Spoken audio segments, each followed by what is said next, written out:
歡迎大家返嚟借夫澳洲看房生活頻道。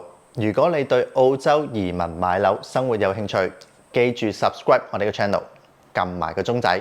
新嘅一年，先同大家講聲新年快樂。無論你住喺邊一度，我都希望喺2023年大家有一個新嘅開始。喺2022年嘅時候咧，澳洲嘅樓市可以話經歷咗一個過山車嘅階段啦。由歷史嘅高位去到央行嘅加息，樓市開始進入調整期。好多嘅主要城市咧，亦都咧見到個樓價有明顯嘅下跌啦。今日呢條片咧就同大家睇下2023年嘅樓市前瞻，但係分析嘅範疇同埋角度咧，就係大家最關心嘅二手樓嘅樓市。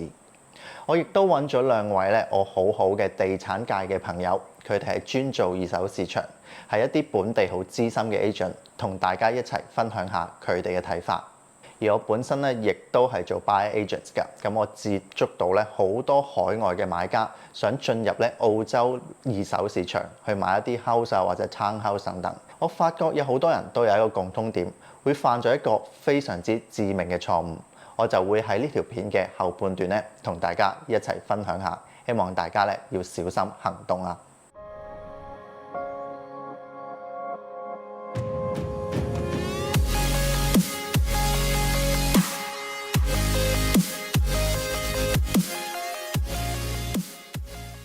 要去預測咧2023嘅樓市咧，我哋先睇下咧2022年咧呢個過山車嘅一年咧發生過乜嘢事。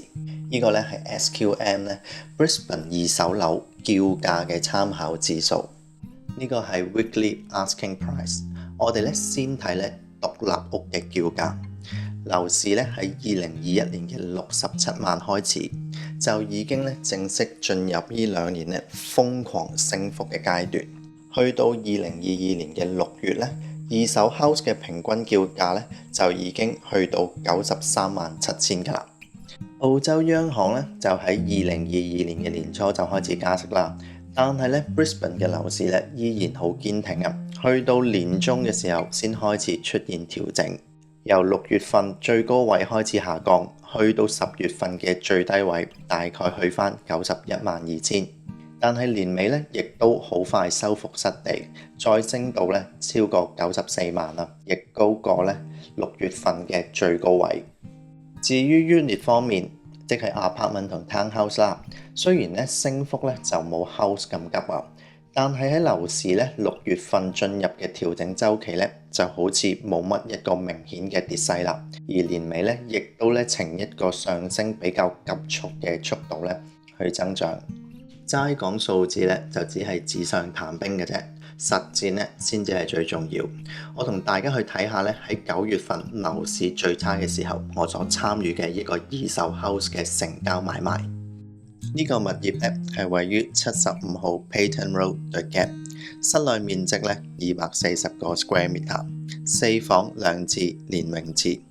室內咧有好幾個分區，有唔同嘅 living area。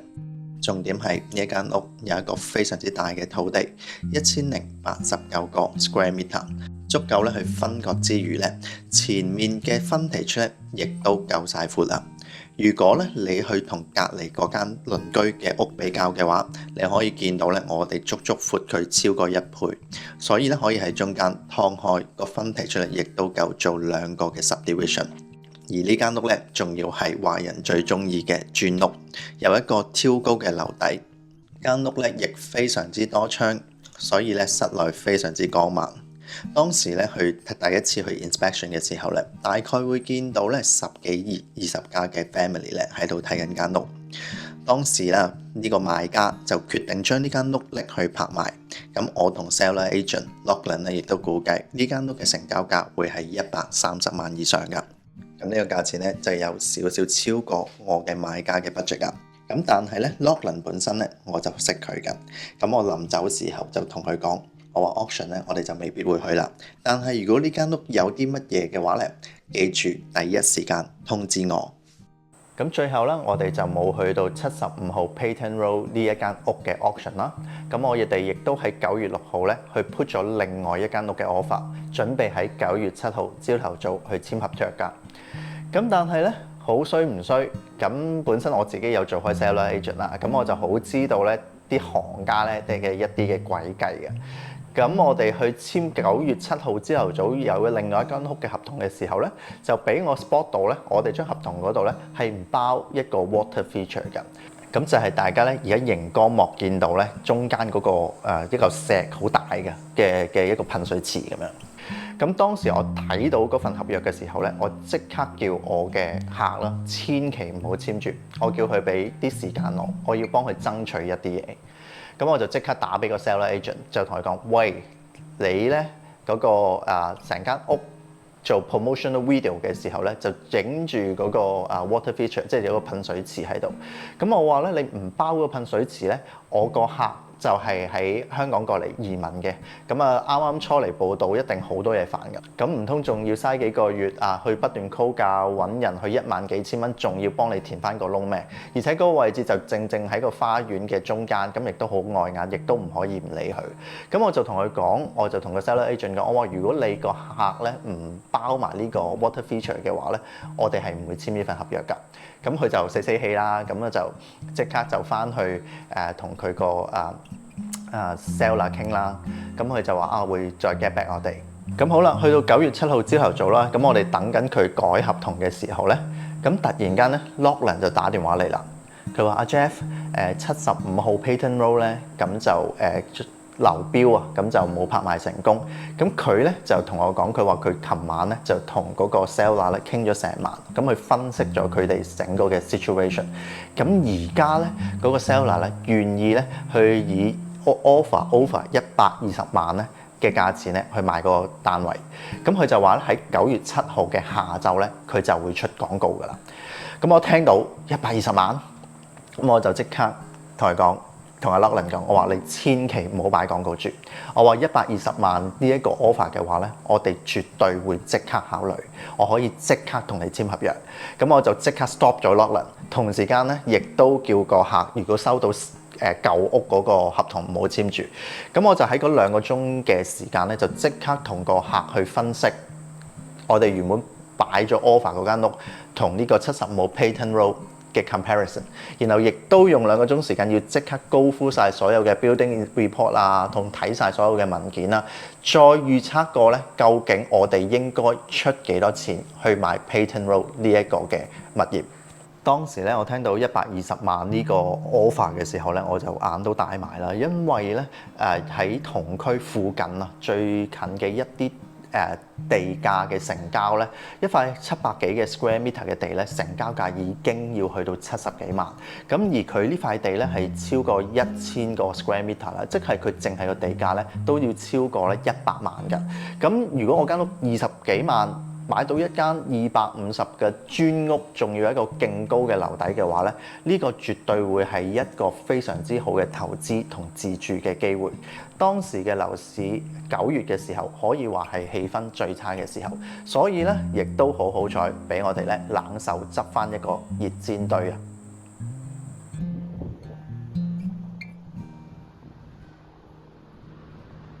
大家好啊！咁喺我身邊咧就係喺上一年2022年咧，我做咗一個我自己覺得非常之開心嘅 buyers agent 嘅 deal，就係咧係75號 Payton Road The Gap 呢一個嘅即係 buyers agent 嘅工作。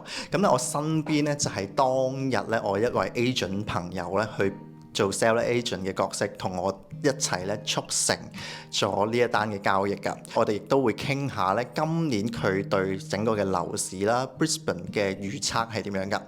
Hello Lachlan, Happy New Year. Likewise. Yeah. So first I would like to talk about one of the good deal I make in 2022, 75 Payton Road The Gap. As a seller agent, can you tell our audience some about the backside story? Yeah, of course. Beautiful big family home. That family had lived there for some time. Mm-hmm. They had since purchased a townhouse off the plan that was ready to be moved into. So they needed to sell in order to purchase that home. So they were quite motivated, you could say. And that drew them to obviously putting their home on the market and getting the sale through as quickly and as efficiently as they possibly could. So I still remember at the morning you called me, you told me that because that property, I expect that it can reach about 1.3 to 1.35, this range at that moment. And then when you told me that, okay, you're going to put the offer about 1.2 in that morning, I say, hold on. Because if it is 1.2 price range, I probably will ask my client to switch to that. Because if you call me 2 hours later, we already signed the other contract. Yeah. So I really appreciate you giving me a call at that moment because my client is very happy for that buy as well. Yeah. Yeah, my clients obviously wanted to get the most they possibly could, and prior to us listing the property, their expectations were certainly 1.3 to 1.4 million. Yeah. But as I said, because they had purchased elsewhere, they had some contract obligations exactly. In order for them to proceed. And if they didn't sell, they would have missed out.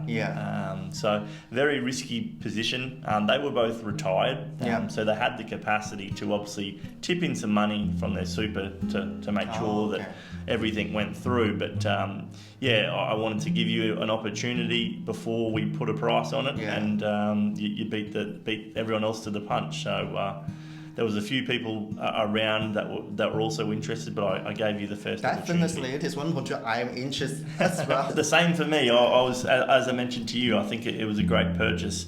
The capacity, a large family home, but it also has the potential to split the house down the middle and have 2 vacant blocks of land, which is invaluable, I suppose, in that particular pocket of the gap. Yeah, I checked only the land price for that property, 75 Peyton Road.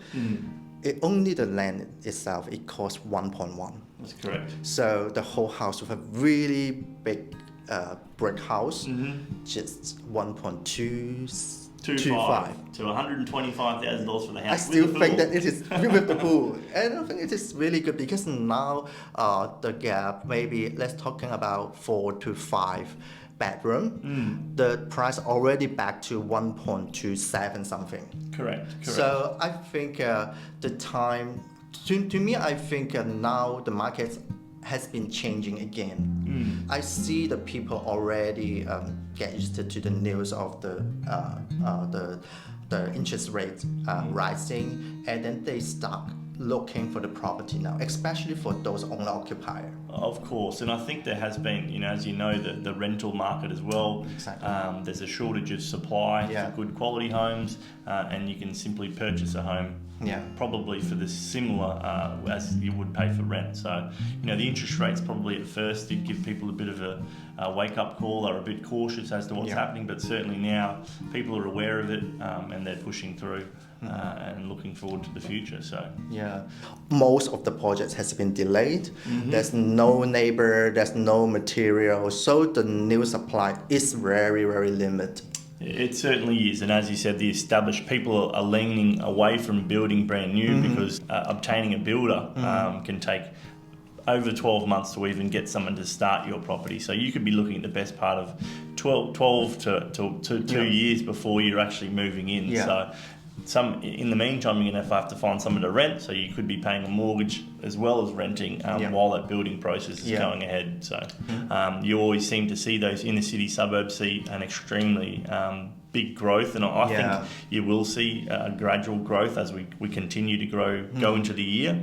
I think probably now is a great opportunity to get into the market, and so you can follow that rise up, and I think you could see an easily a 5 to 10% growth given leading into the end of the year.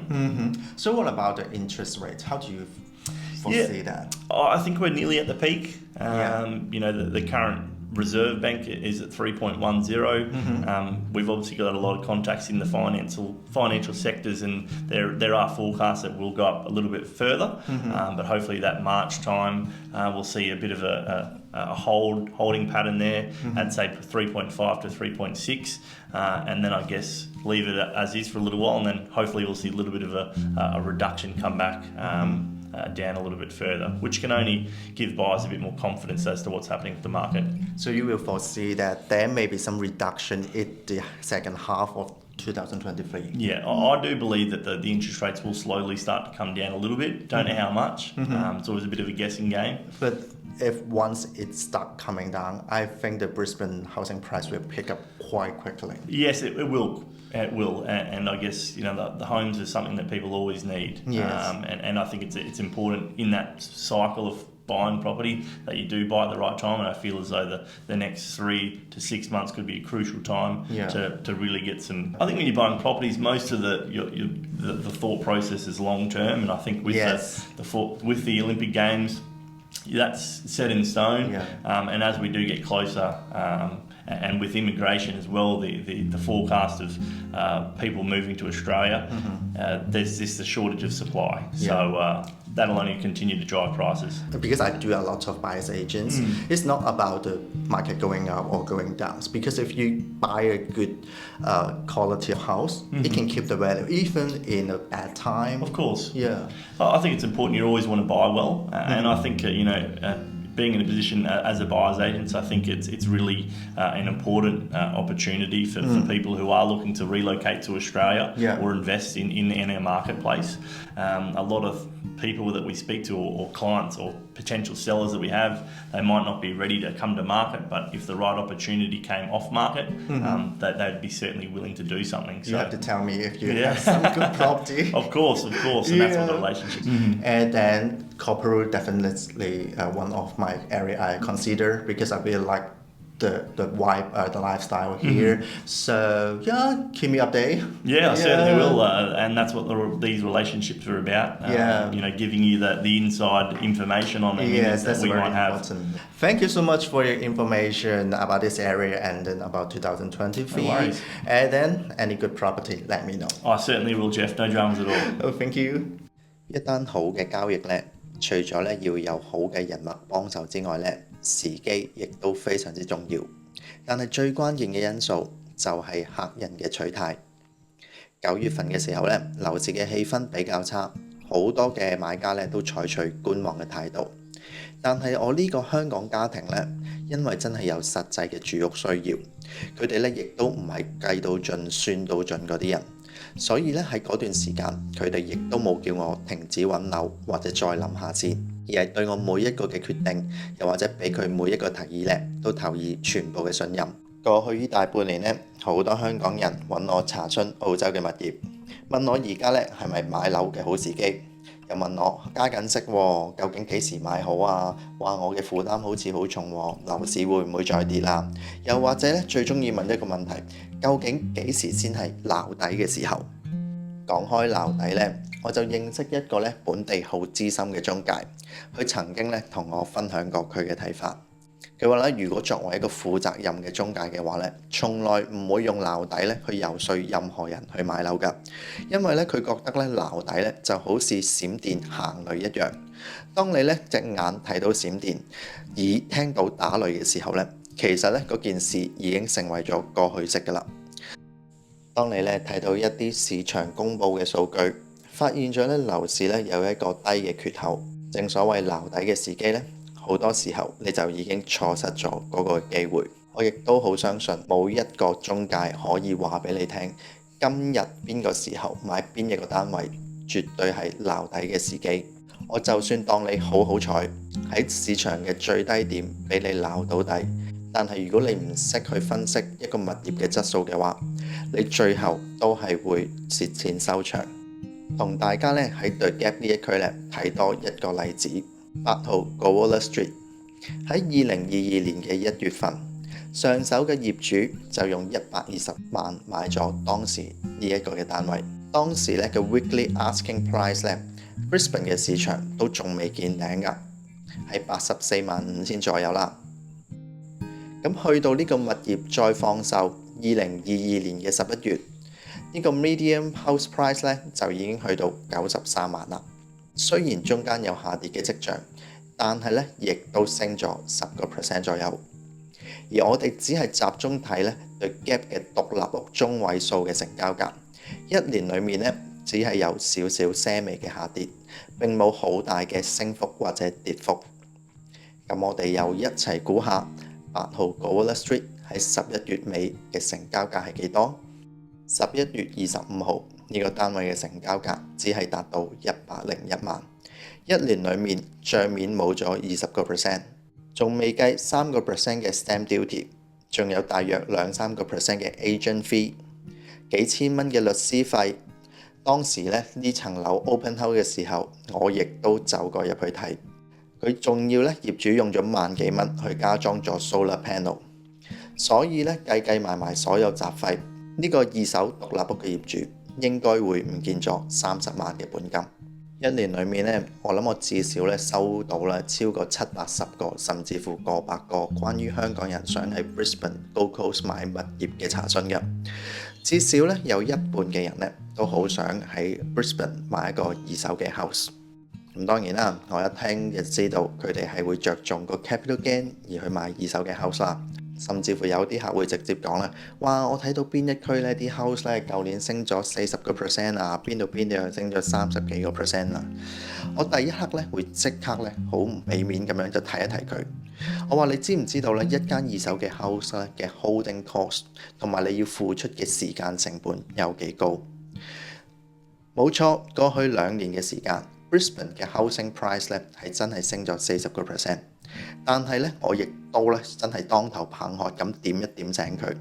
我話你翻去查下過去20年 Brisbane 嘅樓市中位數幾時好似過去2年好似火箭一樣咁升過超過40%。將來嘅時候冇人有水晶球知道會發生咩事。如果你只係因為投資回報而投入去二手獨立屋嘅市場嘅話，而完全忽略咗一個物業嘅質素，我好肯定你一定會蝕大錢。一個物業好唔好，從來唔係一手二手嘅問題，更加唔係 house apartment 定係 townhouse。我俾大家2023年第一個忠告就係切勿過度計算物業嘅投資價值，而忽略咗物業本身嘅質素，小心貪字得個貧。如果大家想知道買間二手嘅獨立屋有啲乜嘢伏位，有啲乜嘢因素要考慮嘅話，大家可以翻去 EP025 同埋 EP030 澳洲二手獨立屋10面埋伏上下集，裡面有詳細嘅講解。呢條片嘅內容實在太豐富啦，我剪完成條片已經超過50分鐘，咁所以我迫於無奈就要將呢條片分開2條去 upload， 一定要留意下一個星期我會 upload 嘅2023買澳洲二手樓切勿再犯的致命錯誤下集，就會喺下一個禮拜正式推出㗎啦。咁好多謝大家支持姐夫澳洲看房生活頻道，我哋下個禮拜見。